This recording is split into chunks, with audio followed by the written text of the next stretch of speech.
Paula here. Today I wanted to talk about a writing related subject or question, I guess. Why do we love antiheroes and villains so much? I think the answer is pretty simple, and it's that they are more relatable than characters that are portrayed as like perfect. Um, for example, take Superman. Um, I love I love Superman. Growing up, he was like my favorite character ever. And now he's still probably my favorite character in the DC universe. Except actually, I might like Catwoman more, and that's definitely an anti-hero right there. Um, but when you think about Superman, actually, I think most people, including myself, like Clark Kent, his alter ego, even better than Superman because Superman is like perfect. He does nothing wrong, which is great, but it's a little boring. Clark Kent is more interesting because every time you see him on screen, you're like, oh my God, what's he going to do next? That's really ridiculous. He's clumsy, he's awkward, he's relatable. I'm clumsy, I'm awkward. It's relatable, it's endearing.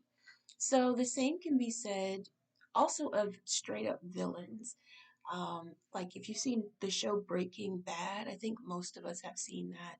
There is a villain on that show called Gus, and I think his last name is Fring. If I'm getting that wrong, I'm sorry. It's been a while since I saw Breaking Bad.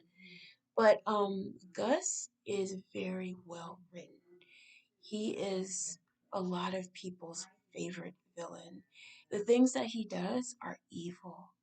And what part of what makes him so evil is that he comes across as so clean cut, even nice. And he does nice things. He can be super generous, but there is this side to him that is just pure evil. And yet we like him. Why do we like him? And I think it's because it goes back to being relatable.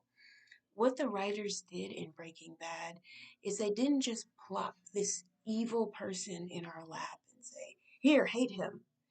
This is all the bad stuff he does. Instead of doing that, they show him looking nice, looking clean cut. We can relate to wanting to look nice. Most of us try to look nice. He smiles at people. He gives to people who are in need. He says the right things. So at first you're kind of like admiring him. You're like, okay, this guy, he seems pretty good. And then you see him do something really twisted, and you're like, whoa, wait a minute, where'd that come from? So it takes you by surprise. And then the writers do even more great things. They bring us to his past to show us why he is the way he is, to show us that he's not just this person who was born evil, he was a person who was broken by his environment, by his circumstances, and he morphed into the worst version of himself. And that triggers our empathy. We start to relate to him. We put ourselves in his shoes. Like, what would I do if I were him? Would I go down that route? It makes you question things. So I think that writing a villain or creating a villain, um, it's a work of art. Uh, or a villain is a work of art. Maybe that's what I'm trying to say. Because you know how art, a lot of times the purpose of it, or one purpose of it, is to make you think and to make you ask questions. That's what a good, well written villain does. They make you think, they make you introspective because as you're putting yourself in their shoes, you're like, wait a minute, could I be that person? Could I be a villain? It just makes your mind go down a really interesting route and expands your empathy. Even though you still don't like the person, you also kind of do.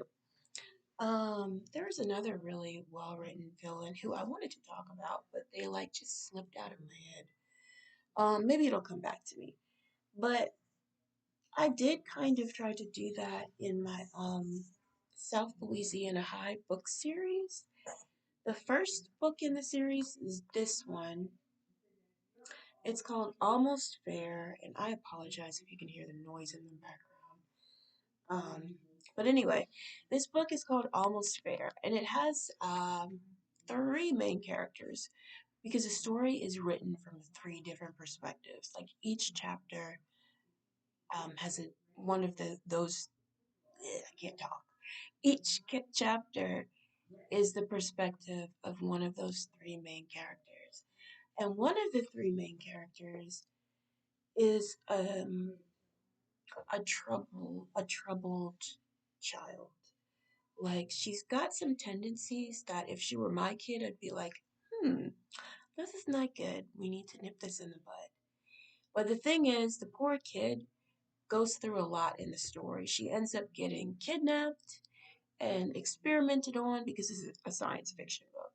She gets experimented on, becomes like a mutant, sort of like X-Men ish, X-Men meets Gossip Girl, becomes a mutant. And so the problems that she had as a little girl are exacerbated. And by the time we get to, I think it's book 5 in that series, it's called Almost Brave, she appears again as a main character. Except this time, she is like the female version of Gus Fring, basically. She does really, really horrible things to people. But I wanted her to not just be evil for no reason, not just doing things that are terrible just cuz. I wanted there to be a logic to what she's doing. I want her to think that she's the hero.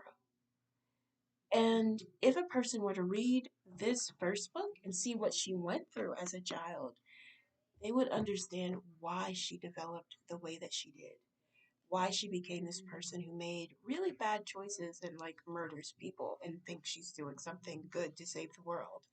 So, she is, I don't know if I would call her an anti-hero or she might just be a straight up villain to be honest, but she does have like some good qualities. She has some redeeming qualities too, and she has a past that explains or shows why she's developed the way that she has.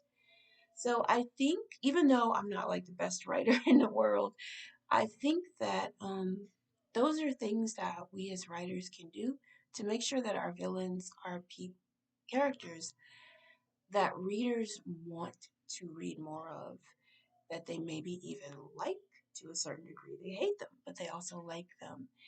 And I really think, as I mentioned earlier, it all boils down to making those villains relatable, which in a way is creating a work of art, creating something that is someone who is beautiful. They have a beautiful side to them, but they have these really dark flaws that just make you think and like think, what is going on there? So, yeah, I think that's it for now.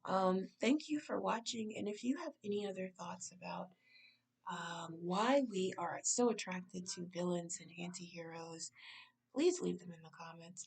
Also, do you have a favorite villain? I think mine is Gus Fring. I have two. Gus Fring, wow, my memory is so bad. I just thought about someone and I completely forgot who it was. Ugh, I need more sleep. But yeah. Oh, I know, it was Darth Vader. I love Darth Vader. Okay, well that's it for now. I'll talk to you later. Bye.